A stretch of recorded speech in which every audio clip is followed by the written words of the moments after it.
Good afternoon. How are you? Hope you're having a great day.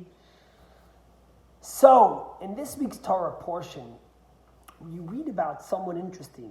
I would say a supporting actor. You know, you go to Hollywood, you go to the Grammys, you have the actors, the main actors, and then you have the supporting actors.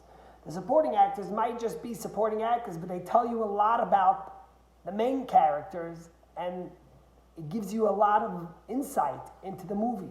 Well, in this week's Torah portion, we read about one of those supporting characters, and it'll teach us an important lesson, especially in the political environment we live in.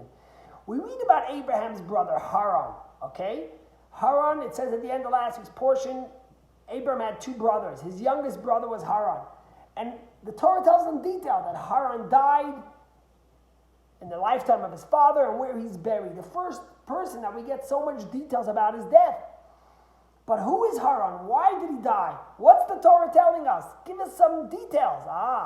Here comes in the Midrash. The Midrash tells us that Nimrod, who was the biggest king that Terach, Abraham's father, worshipped and served, and they served idols together, was very upset because Terach said, look at my son Abraham. He doesn't believe in the idols we worship. He believes in monotheism.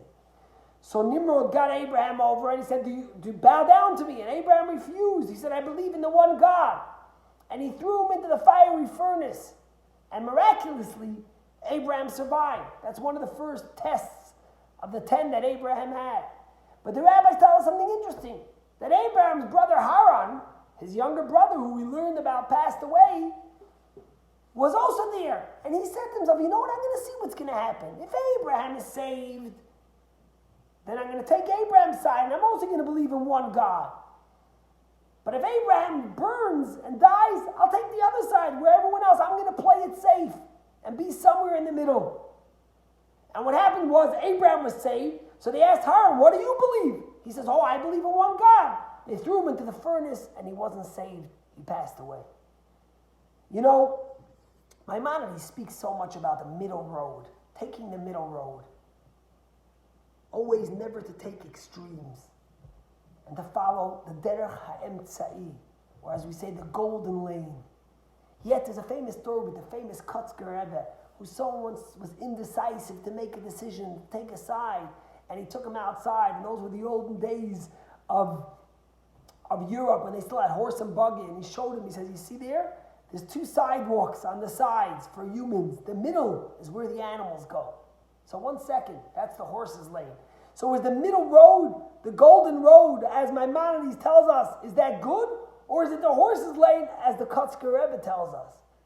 And the answer is, it depends what the middle road means. You see, the answer comes from the mystical. The Kabbalah tells us that Haran reincarnated later in his life as Aharon, the high priest. In fact, the word Aharon and Haran have the same 3 letters, except Aaron has 1 extra letter, a aleph. The hey, the resh, and the nun, if you know the Hebrew alphabet, you get 1 to 10, 10 to 100, and then 100 to 400. The word Haran, hey, resh, nun are all middle letters. Haran took the middle road.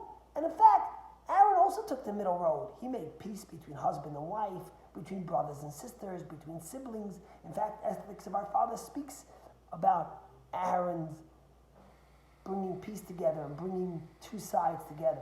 So what's the difference between Aaron and Haran? How did Aaron, the reincarnation of Haran, make up for Haran? And the answer is very simple. Because in front of that middle road, Hey, Reish, and Nun, he had the Aleph. Aleph stands for God.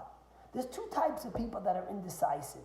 Some types of people don't want to take a side because they're insecure. They lack the confidence. They don't have faith. They don't believe in anything. So they'll always play it safe. They always wear the same outfit to any party. They'll always wear the uniform you're supposed to. They'll never stick out. They'll always do what's right. Yet they'll also never stand up for the person being beaten up while they're walking by because they conform. They lack the confidence and the faith in their decision, in what they should do. They lack the belief to take a side. That's the horse's lane. That's what Haran did. He wasn't ready. He didn't have the confidence like Abraham to say, there's one God and that's what I believe in. He said, listen, whatever they say, that's what I'll do. Whatever works out best, I'll take the safe road. That's the horse's lane. Aaron came from a total different perspective. In front of the word Haran, he had the Aleph. He brought God into it. Aaron's middle road, Aaron taking the center and bringing people together, came from his confidence in God, from his deep faith and conviction. And therefore, he was able to listen to other opinions. He was able to listen to other sides because he recognized that there's truth in both of them and bringing them together. He recognized his deep faith in God allowed him to listen to the two and bring them together. And that's why Haran is the reincarnation of Haran, because he had God in it. And that's why Haran is a supporting actor in this week's Torah portion. Because who was the real actor? Abraham. What do we know about Abraham? I told you earlier this week. Abraham he was on the other side of everyone else. Unlike Haran, who had no conviction, Abraham had conviction. He had faith, deep, deep faith. And therefore, he was able to do what's right. Yet, he was also able to listen and think and to bring sides together to take that center golden road. I think about our political crazy world we live in. You go on Facebook, this one says, I'm never going to talk to someone who doesn't vote like me. I'm never going to be friends with, how could you do this? How could you do that? And there's this lack of listening to each other. We don't listen to each other, we talk at each other. And I don't think it comes from a place of real convictions. It actually comes from the horse's lane and not the golden route. We need to be able to listen to other people. And we need to be able to have the confidence in what we believe, to have dialogue, and to take that middle road, like Aaron, who brought people together and made peace between one fellow and another fellow. May God save us and our world from extremism that doesn't allow us to listen to other people and to come together and to unite for common causes. Have a great day.